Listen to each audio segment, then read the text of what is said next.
देश प्रेम केवल जिंगोइज्म नहीं है, केवल नारे देना नहीं है, मेरा देश महान, ये उसमें लिखा हुआ है, पर वो देश, उस देश को समझना और उसकी कमजोरियों को भी समझना। हमारी जो लोकतंत्र है हमें मजबूर करता है, हम पे ये दायित्व है कि उस लोकतंत्र के नाते हम अपने देश को समझें और फिर उसको, उसके समाज को, उस देश को बदलने का क्या रास्ता पूछता है, हमें शिक्षा वो समझ दे। And that is true love. सवाल उठाना, विश्लेषण करना, किसी भी मुद्दे को, किसी घटना को कई पहलुओं से सोचना, उन मतों को भी देखना जो आम लोग नहीं देख पा रहे हैं, यही तो शिक्षक का काम है। जहां हमारी पहलवान सड़कों पर घसीटी जाती हैं, यौन शोषण की इतनी शिकायतें घिसटती जाती हैं, कुछ नहीं होता है, उनमें FIR कराना अपने आप में एक बहुत बड़ी जीत मान ली जाती है। दरअसल उनके उस पूरे ट्वीट में कहीं भी प्रश्न भी नहीं उठाए गए हैं, एक हल्का सा चिंतन है। चिंतन भी आज इतना भारी हो गया है कि हमारे साथी शिक्षक को जेल में डाल दिया गया।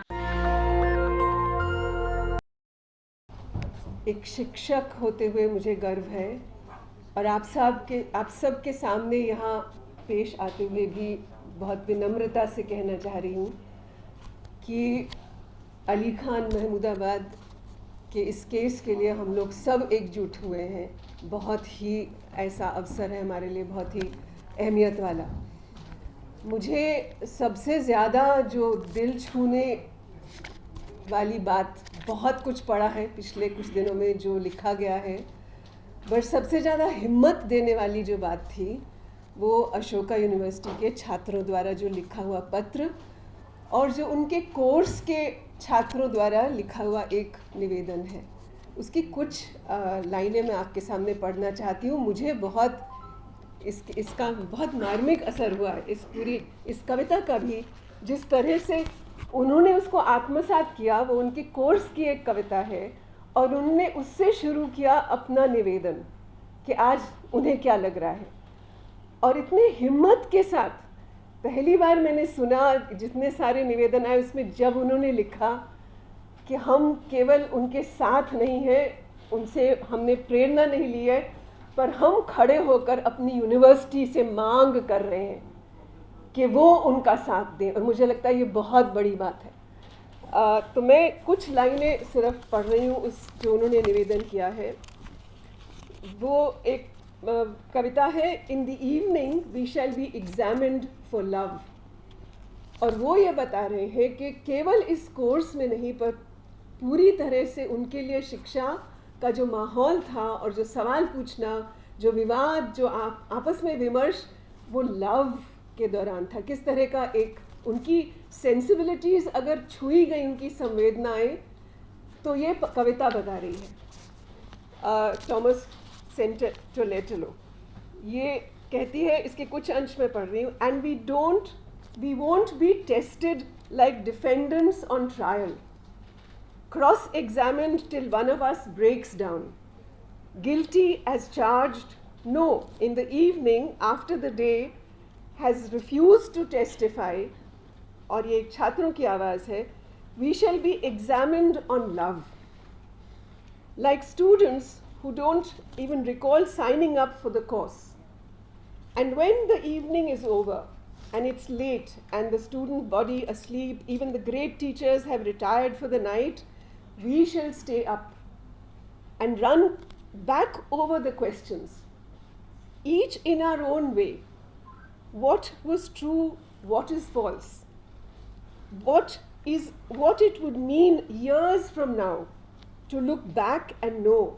that we did not fail. इससे वो अपना निवेदन शुरू कर रहे हैं और ये कह रहे हैं कि ये कविता उनको उनके टीचर अली ने ही दी थी। मैं ये अपने आप से और आप सबको कहना चाह रही हूँ कि हम लोग शिक्षा में और एक टीचर एजुकेटर होने के नाते भी हम बात करते हैं अपने एजुकेशन कमीशंस की, और उसमें से एक बात मैं आपके सामने रखना चाह रही हूँ। मुदलियार शिक्षा आयोग 1952, नया नया देश बहुत गंभीर पार्टीशन से बटकर और बहुत दुख झेल कर आया है सामने, और वो हमको क्या कह रहा है कि देश प्रेम का मतलब क्या है, वो हमें ये कह रहा है। और हम अपने स्टूडेंट्स के साथ हर साल इसकी बात करते हैं।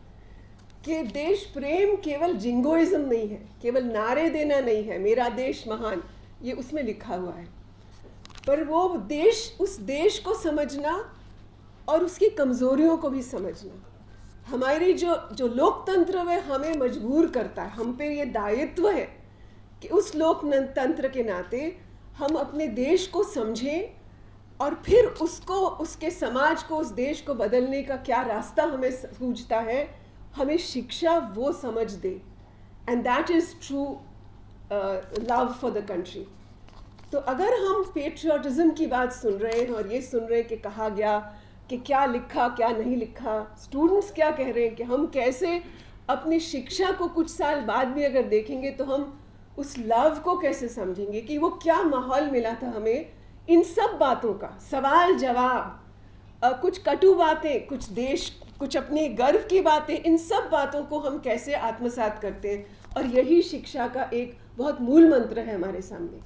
तो ये जब हमें कहा जाता है कि अली ने इस तरह से सवाल पूछे, बहुत हम में से कई लोगों के मन में वो सवाल आए, एक तरह से गर्व भी हुआ, अच्छा भी लगा कि हाँ ये महिलाएं सामने हैं, आर्मी में सिर्फ बहुत पुरुष ही दिखते हैं महिलाएं, पर ये भी लगा क्या इन महिलाओं का क्या इस्तेमाल हो रहा है। ये सब सवाल बहुत वाजिब है दिमाग में आने, और अगर हमारे स्टूडेंट्स और टीचर्स इनको सोचते हैं तो हमें लगता है कि शिक्षा वास्तव में कारगर हुई है। एक और चीज़ हमें ध्यान आती है कि अभी कुछ ही महीने पहले जस्टिस मुरलीधर ने हमें बताया कि जो एक टुवर्ड्स इक्वालिटी रिपोर्ट है जिसके 50 साल पूरे हुए, जो महिला समानता की बात करती है, और जो उनके टीचर जस्टिस मुरलीधर की टीचर लोतिका सरकार ने जिसमें योगदान दिया था और लिखा था उसके बारे में कि हम इक्वालिटी को कैसे समझेंगे, तो जस्टिस ये कह रहे थे कि अगर आज हम देखते हैं कि ये नेशनल कमीशन ऑफ विमेन या ये स्टेट कमीशन ऑफ विमेन क्या कर रहे हैं, ये किस लिए बने थे, एक स्टैट्यूटरी बॉडी है, किस लिए, इसका लक्ष्य क्या था, क्या करना चाहते थे, और आज उन्होंने हमारे सामने डेटा दिखाया कि आज किस तरह की कंप्लेंट्स को वो उठाते हैं, वो क्या कंप्लेंट्स उनके सामने आती हैं, वो किस समझ से आती हैं, किस और एजेंडा से आती हैं, और वो किस कंप्लेंट में तो त्वरित बिल्कुल एकदम पहुंचते हैं, रात को एफआईआर हुआ, सुबह 7 बजे आके अरेस्ट कर लिया, उठा लिया हमारे टीचर को, हमारे साथी को, और फिर वो कौन से कंप्लेंट्स है जो देखती नहीं है। तो ये पूरा एनालिसिस उन्होंने किया और कहा हमें और इसका एनालिसिस करना है। तो मुझे भी यही सवाल सामने रखना है कि सुप्रीम कोर्ट, हमारी मांग है हम सब की कि सुप्रीम कोर्ट केवल इस चीज़ के का जायज़ा न ले, पर ये भी देखे कि वो कौन सी बॉडी है, उसका क्या काम है, और उसके काम के अंतर्गत ये आता भी है कि नहीं। इस तरह का मुद्दा, लोग लॉयर्स ने कहा है कि ऐसे मुद्दे नहीं आते हैं, तो वो कैसे इतना त्वरित एक एफआईआर करके एक्शन भी ले रहे कुछ ही घंटों में, और उसका फिर क्या उसका क्या उपाय है, उसके अगेंस्ट, उसके लिए क्या एक्शन लिया जाएगा, वो क्या समझ है उन लोगों की जो ऐसी बॉडीज़ में बैठते हैं कि वो लोगों के फेसबुक पोस्ट को ही देखते रहते हैं क्या। और एजुकेटेड मुस्लिम टीचर्स, वेल एजुकेटेड टीचर्स जो बहुत कम्युनिकेटिव हैं, समीना दलवाई के साथ यही हुआ था जिंदल यूनिवर्सिटी का, मुझे याद है हमने एक मीटिंग की थी और मैं चेयर कर रही थी उनका सेशन, जब वो बता रही थी कि उनके साथ क्या मजाक हुआ, किस तरह का भद्दा मजाक हुआ। तो ये फॉल्स केसेस जानबूझ के क्या मुसलमान हमारे साथियों के लिए है, और इस तरह national commission of women false charges दे रहा है। तो मैं इसी बात को रखते हुए फिर दोबारा अपनी बात रख रही हूँ कि हम सब मिल के इसका सामना करें और सवाल पूछें कि ये आज कल और आगे ना हो, और ये बहुत हो गया, और इसको अब अच्छी तरह से कोर्ट में इसका कोई उपाय लिया जाए। धन्यवाद। को फलना है, फुलाना है, उसका क्या हाल हो रहा है, और वो कौन सी भारतीय ज्ञान परंपरा, उसमें भी हमने वाद विवाद करना, सवाल उठाना ही सीखा है। हमारे विश्वविद्यालय में भी दरअसल नचिकेता संवाद पढ़ाया जाता है, कठोपनिषद, और उसमें मृत्यु के देवता से एक अभी अभी पैदा हुए बच्चे ने सवाल उठाए, तो उन्होंने उसको उसके परिणाम स्वरूप क्या दिया, दरअसल जन्म का वरदान दिया। तो सवाल उठाना, विश्लेषण करना, किसी भी मुद्दे को, किसी घटना को कई पहलुओं से सोचना, उस पे उन मतों को भी देखना जो आम लोग नहीं देख पा रहे हैं। यही तो शिक्षक का काम है और यही आलोचनात्मक शिक्षण है। और ये करने के लिए आज अगर शिक्षक को जेल जाना पड़ रहा है, मेरी रूह कांपती है। मेरे को ये नहीं समझ में आता कि मैं अपने विद्यार्थियों को क्या जवाब दूं कि जो नीति हमें करने को कहती है उसके लिए आज हमारा एक साथी जेल में है। एकदम से उठा के आपको जेल में डाल दिया जाता है उस देश में जहां हमारी पहलवान सड़कों पर घसीटी जाती हैं, यौन शोषण की इतनी शिकायतें घिसटती जाती हैं, कुछ नहीं होता है। उनमें एफआईआर कराना अपने आप में एक बहुत बड़ी जीत मान ली जाती है। उसमें ये बात उठाने या विचार विमर्श करने, दरअसल उनके उस पूरे ट्वीट में कहीं भी प्रश्न भी नहीं उठाए गए हैं। एक हल्का सा चिंतन है। चिंतन भी आज इतना भारी हो गया है कि हमारे साथी शिक्षक को जेल में डाल दिया गया। तो मतलब हम अब इस पैरानॉइड समाज में हैं कि जहां सोचना, विचारना, प्रश्न उठाना, जिसके लिए दरअसल बोलते हैं कि शिक्षक को हम तनख्वाह दे रहे हैं, जब कहते हैं विश्वविद्यालय के शिक्षकों को कोसते हैं कि वो पढ़ाते नहीं हैं, वो सिर्फ बोल के चले आते हैं, वो बोलने का मौका नहीं देते, तब हमारा राग कुछ और होता है। और ये बोलते हैं कि शिक्षक अपने जीवन में करते कुछ और हैं, कक्षा में कुछ और भाषण देते रहते हैं। प्रैक्टिस करना चाहिए, जो सिखाते हो वही करो।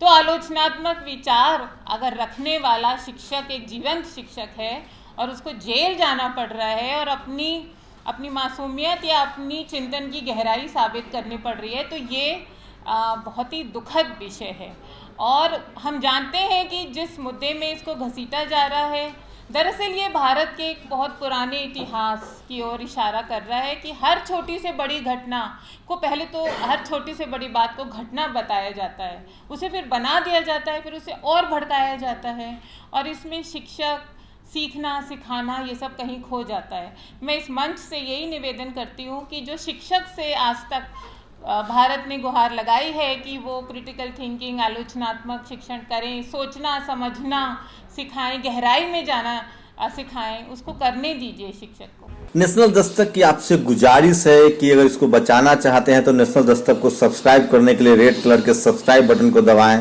फिर बेल आइकन की घंटी दबाएं। नेशनल दस्तक को बचाने के लिए बहुत जरूरी है कि हर खबर को शेयर करें, लाइक करें, कमेंट जरूर करें।